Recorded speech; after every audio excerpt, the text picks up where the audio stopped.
So apparently the Fever just leaked their starting five. According to this graphic right here, the Indiana Fever may have just flipped the WNBA on its head after a major starting five leak that's got everyone buzzing. Caitlin Clark, Kelsey Mitchell, DeWanna Bonner, Natasha Howard, and Aliyah Boston. Yes, that's the projected lineup. We're talking 5 All-Stars here. The past 2 Rookie of the Year winners and 3 players on max contracts all sharing the court. And trust me, we're just getting started. Stick around because we're diving into all the different lineup combos the Fever could use, and why every other team should be watching closely. This squad doesn't just have 5 stars. They've got 9 players who could legitimately start depending on the matchup.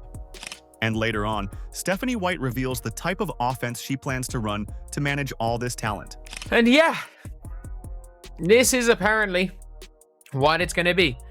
Caitlin Clark at the 1, Kelsey Mitchell at the 2, DeWanna Bonner at the 3, Natasha Howard at the 4, and Aliyah Boston at the 5. Obviously. So, what does this monster of a lineup mean for the rest of the WNBA? And how will chemistry develop when you've got this much talent in one locker room? Believe it or not, the real headline might be Sophie Cunningham's unexpected reaction to her new role. One that signals this team might finally have cracked the championship code. But first, let's break down what makes this particular 5 so unique. Because in order for the Fever to achieve the goals that they have in front of them, everyone is going to need to buy into their role, and it's up to Stephanie White to put the best lineups out there, the best lineup combinations, and all of that. I took a stab at projecting what the starting 5 will be, and it's, not a huge leap, but obviously Caitlin Clark's going to be the point guard. It all starts with Caitlin Clark, the generational player whose vision and unlimited shooting range are already reshaping how the game is played. She sees passing lanes before they even open, and people say she needs to be guarded the moment she enters the gym. Listen, you talk about players that change the game when they're on the court, whether they're touching the ball or not. You have to guard her when she steps into the gym. And so I don't think we've seen anything like that in women's basketball. I've played against a number of great shooters. Yes. Somebody that when they walk in the gym, you have to guard them. And I think the way the game is played has allowed her to showcase that skill, to be able to take that shot. That shot's being a good shot. It speaks to where basketball is right now. Next to her is Kelsey Mitchell, one of the most dynamic scorers in the league, putting up over 19 points a game last season with her ability to generate shots against anyone. Kelsey Mitchell, the shooting guard, the most potent backcourt in the WNBA. I think DeWanna Bonner will be the Swiss Army knife kind of player at the 3. Then we've got DeWanna Bonner, bringing championship experience and length at 6'4" that makes her a walking matchup nightmare on offense and defense. Add Natasha Howard, a defensive force who thrives in transition and knows how to execute in pick-and-roll situations. And of course, anchoring the post is 2023 Rookie of the Year, Aliyah Boston.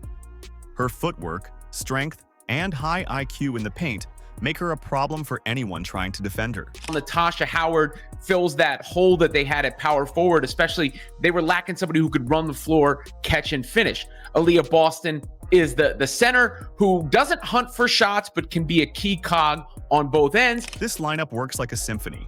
Every player complements the others. The floor spacing will be a nightmare for opposing defenses. Try doubling Clark? Mitchell will make you pay. Focus on the perimeter?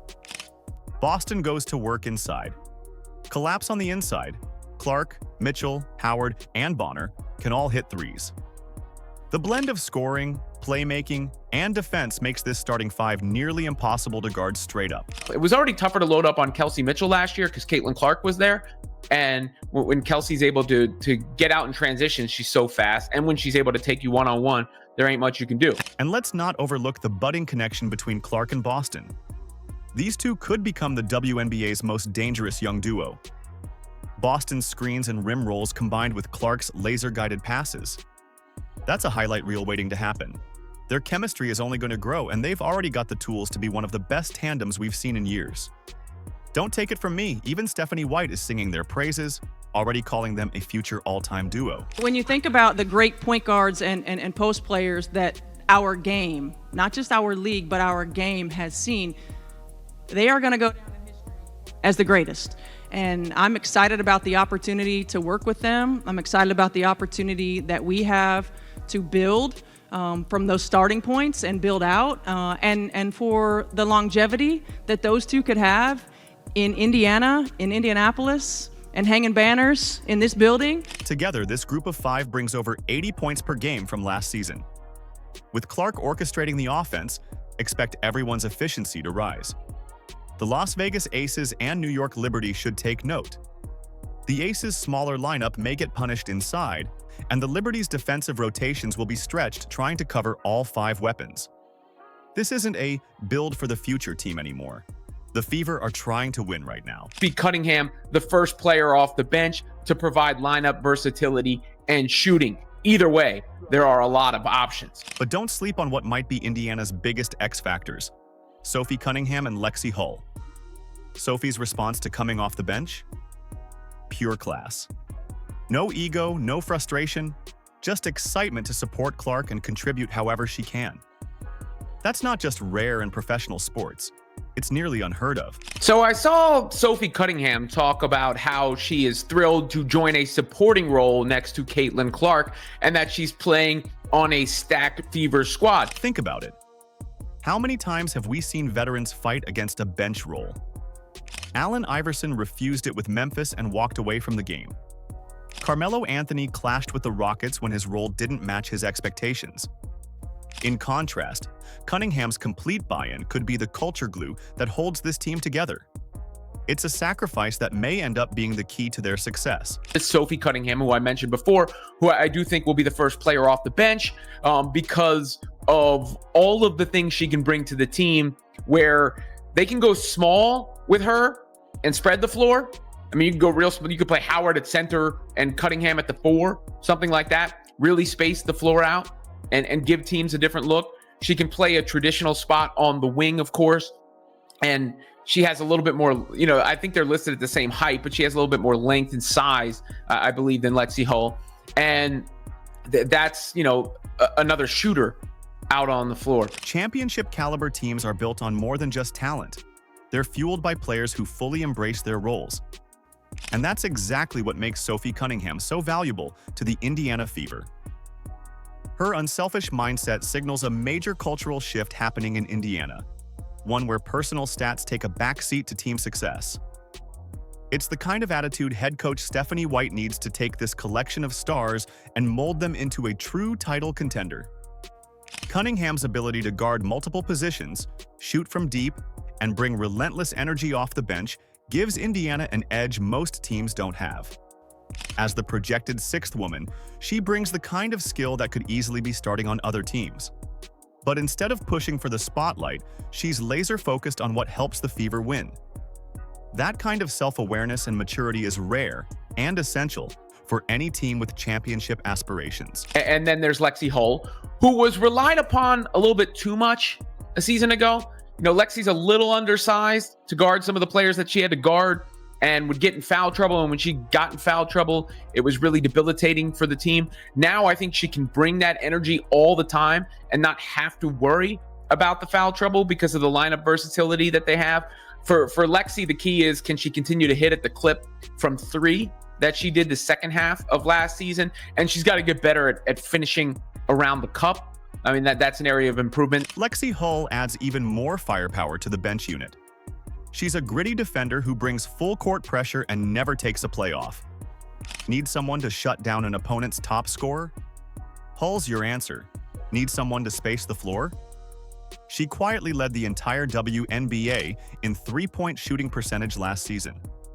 Whether it's hitting a timely corner 3 or diving for a loose ball, Hull's contributions aren't flashy, but they're crucial. I think we've seen a lot of Brianna Turner working out with the team. I think her ability to set screens, hopefully catch and finish, could give her some minutes, because Aliyah Boston really the only kind of what you would consider a center on the squad at this moment. Then there's Brianna Turner, the unsung hero of Indiana's interior game. She's not someone you'll see taking over on the scoreboard, but her ability to set brutal screens and finish plays in traffic makes her a perfect complement to playmakers like Caitlin Clark. With so much attention drawn to shooters on the perimeter, Turner becomes a key finisher in the paint, capitalizing on all the space that Clark's gravity creates. Meanwhile, Lexi Hull and Brianna Turner form a defensive duo that keeps Indiana's energy up when the starters rest. Hull's hustle keeps the tempo high, while Turner protects the rim and cleans up the glass. They're the glue players every successful team needs, doing the dirty work, staying locked in, and making sure there's no drop-off in intensity when the bench comes in. Colson maybe plays a little bit more than we figured because Clark will get spelled a bit more often this season, I would imagine. I also could see some Clark-Colson two-guard lineups out there at times to let Clark play off the ball a little bit more, to let Colson apply defensive pressure. Let's not forget Sydney Colson either. With a demanding sophomore campaign ahead for Clark, Colson's presence gives the Fever a calming, experienced voice to steady the ship. Her leadership ensures the offense doesn't miss a beat when Clark takes a breather. She knows how to manage the clock, direct traffic, and keep everyone involved. What really separates this Indiana Fever squad, though, is the way their bench mirrors their starters. The playing style stays consistent, the pressure doesn't let up, and the opponents don't get a break. That kind of non-stop intensity is incredibly rare in the WNBA, and it turns close games into blowout wins by the fourth quarter. You'll see Clark in motion more this year to free her up for cleaner looks. You know, Clark's three-point percentage was not probably where it needed to be. I think one way to get that up is to get her cleaner looks off the ball at times, though she should still have the ball the lion's share of the time. What they really did do is add those rim runners around her. Now let's talk about something revolutionary: how the Fever plan to use Caitlin Clark this season. Forget everything you know about how point guards are traditionally used in the WNBA. Indiana's not running the usual setup where the floor general stands at the top of the key and calls out plays. Nope, they're taking a page out of Golden State's Steph Curry playbook and putting Clark in constant motion. What did Stephanie White have to say about how she'll manage the offense? So I also want our players to use their instincts and to play free. You know, we want to make plays, not run plays, right? We want to have sets that give us certain spacing that we want, depending upon our rotations, who's on the floor, who we want to attack, what matchups we want to get to, how can we manipulate them. So we'll have certain play calls that just give us space to operate, and then whichever play we make, whichever pass we make, determines, you know, one of three actions that our players can read from. And so really giving them the freedom to play within a system. Picture this. Instead of slowing things down, Clark passes the ball and immediately darts around screens, cuts back door, and relocates to unpredictable spots. It's organized chaos. Defenders are spinning in circles trying to keep up with a shooter who can pull from 30 feet with ease. We're talking full court cardio just to stay in front of her. And then, of course, you know, when you have more weapons, a lot of people are worried. I don't think they have players who need the ball to score, but they have more players who can score, which is going to make it tougher to load up. It was already tougher to load up on Kelsey Mitchell last year because Caitlin Clark was there. And when Kelsey's able to get out in transition, she's so fast. And when she's able to take you one-on-one, there ain't much you can do. And then Clark, the same thing. What are you going to do now? You're going to have to pick your poison, because you're going to send the whole defense at her again. Well, she's going to pick you apart. You know, they have 5 players who were in the top 30 in scoring last year. It's not just clever, it's devastating. Defenses in the WNBA are built to handle standard playmakers, not this type of dynamic, free-flowing movement.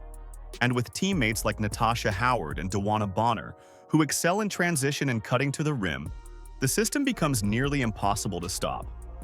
Defenders can't leave Clark, but if they stay glued to her, they give up easy looks inside. You know, what the Fever really needed last year, they got killed on the boards at times. They got killed defensively at times. They lacked a little bit of toughness and oomph. And I think, you know, collectively, the new players fill that mold. I mean, they got players that have been around the block. You know, Sophie is tough and tenacious.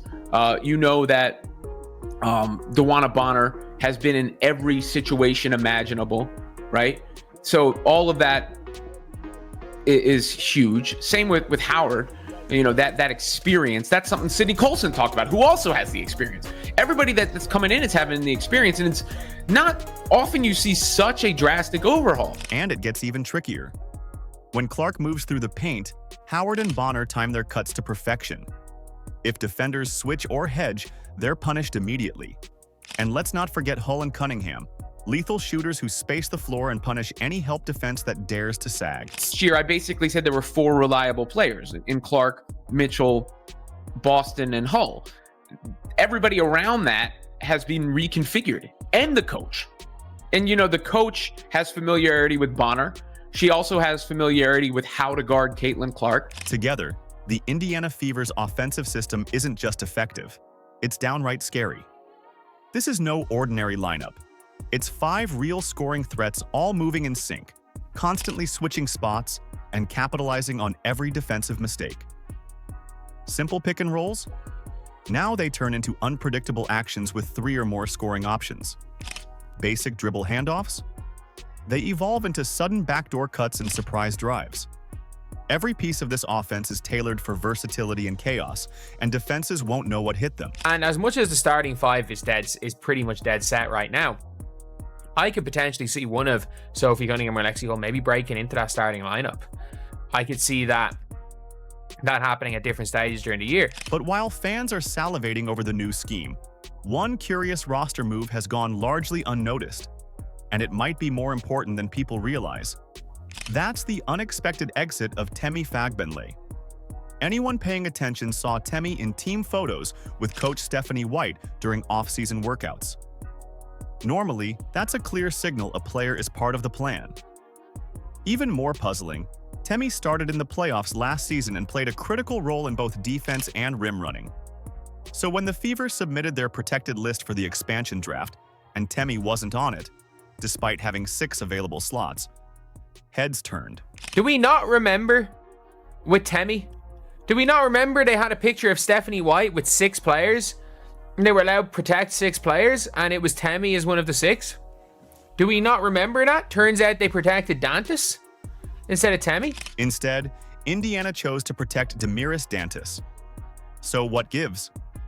Dantas is a quality player, no doubt, but Fagbenle seemed like the ideal front court partner for Clark, providing rim pressure, defensive stability, and experience. Her ability to run the floor and finish lobs made her an excellent fit for the fast-paced, spacing-heavy offense the Fever are building. Here's what might really be happening. Indiana's front office is playing chess, not checkers. Choosing Dantas might be part of a broader strategic plan, whether it's unlocking new offensive looks, exploring trade opportunities, or simply diversifying skill sets within the second unit. Don't be surprised if there's a ripple effect from this decision that leads to another roster shakeup or mid-season pickup. This team is thinking 2 steps ahead. I do believe people give way too much credit to social media managers and accounts for the, behind the scenes knowledge that they might have about a team. So I wouldn't take that to the bank, because those were the players that were on the graphic. They could have just been randomly chosen. Meanwhile, don't sleep on Sophie Cunningham. Even though she's expected to come off the bench, her unique skill set could see her sneak into the starting 5 depending on matchups. She's tough, versatile, and brings a physical edge that could come in handy during tight, playoff-style games. Coach White now has the luxury of tailoring lineups with incredible depth, something few WNBA teams can truly say. That's the hidden strength of this Fever roster: adaptability. While other teams stick to rigid lineups, Indiana has the personnel to adjust on the fly, rotate players without losing rhythm, and rest stars without sacrificing output. That kind of flexibility could be the difference maker in a long season. But I genuinely think Coulson, Hull, Cunningham, Dantas, Bree Turner would actually win versus last year's starting 5. Because obviously Kelsey Mitchell was injured, Erica Wheeler's Erica Wheeler, Caitlin Clark just wasn't ready, and she was playing shooting guard a lot of that game, let's be real. Aliyah Boston was not great coming into the season, and Alyssa Smith was arguably their best player. Like, that's the craziness of that. And like, the Fever are so freaking stacked as a team. And the Fever aren't just making tweaks, they're signaling a full-blown transformation. With veterans like Bonner, Howard, Cunningham, Coulson, and Turner anchoring the team, and young superstars like Caitlin Clark, Mitchell, Hull, and Aliyah Boston pushing the pace, this squad isn't just built to make noise, they're built to win. Depth, intelligence, toughness, it's all there. This is Indiana's moment. They've quietly built a roster that checks every box and now stands ready to take the league by storm. From bottom dwellers to contenders, this is the Fever Renaissance. And with Caitlin Clark leading the charge, it's only a matter of time before history is made. Are you excited? Let us know in the comments. Like, subscribe, and turn on all notifications so you never miss out. Click the video on the screen, and we will see you in the next one.